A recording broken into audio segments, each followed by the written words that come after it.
बहुत समय पहले की बात है। एक छोटा सा गांव था जिसका नाम था हरिपुर। उस गांव में एक सीधा सादा आदमी रहता था। नाम था हरिहर। हरिहर का कोई परिवार नहीं था, लेकिन उसके पास एक खास दोस्त था, एक चालाक और शरारती बंदर जिसका नाम था भोला। हरिहर और भोला की जोड़ी पूरे गांव में मशहूर थी।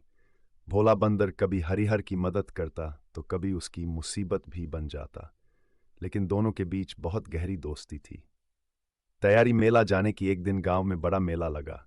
हरिहर ने सोचा, क्यों न इस बार मेले में जाकर अपने खेत की उपज बेचूं, शायद अच्छी कमाई हो जाए। उसने भोला से कहा, भोला, कल हम मेले में चलेंगे, लेकिन याद रखना, शरारत मत करना, वहां बहुत लोग होंगे। भोला, मेले की चहल पहल। अगले दिन सुबह सुबह दोनों निकल पड़े। मेले में बहुत चहल पहल थी। झूले, मिठाइयाँ, खिलौनों की दुकानें और ढोल नगाड़ों की आवाज से सारा मैदान गूंज रहा था। हरिहर ने एक कोने में अपनी छोटी सी दुकान लगाई और सब्जियां बेचने लगा। भोला पास में बैठ गया। शुरुआत में सब कुछ ठीक था, लेकिन धीरे धीरे भोला की शरारती आंखें घूमने लगीं। उसने एक बच्चे की मिठाई चुरा ली, फिर एक आदमी की टोपी खींच ली। लोग हंसने लगे, बच्चे तालियां बजाने लगे। ये क्या कर रहा है? हरिहर गुस्से में बोला। भोला ने मासूम सा चेहरा बना लिया और चुप बैठ गया। भोला बना हीरो। लेकिन लोगों को भोला की शरारतें बहुत पसंद आने लगीं।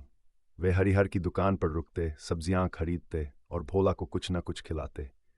एक बच्चा तो अपनी माँ से बोला, माँ, मुझे वो शरारती बंदर वाला सामान चाहिए। हरिहर को समझ आ गया कि भोला भले ही शरारत कर रहा, लेकिन लोग खुश हो रहे हैं और उसकी बिक्री भी बढ़ रही है। शाम तक हरिहर का सारा सामान बिक गया, जेब रुपयों से भर गई। तू तो सच में भोला नहीं, बड़ा चालाक निकला, हरिहर ने हंसते हुए कहा। भोला ने खुशी से उछलते हुए हरिहर के कंधे पर चढ़कर उसकी टोपी पहन ली।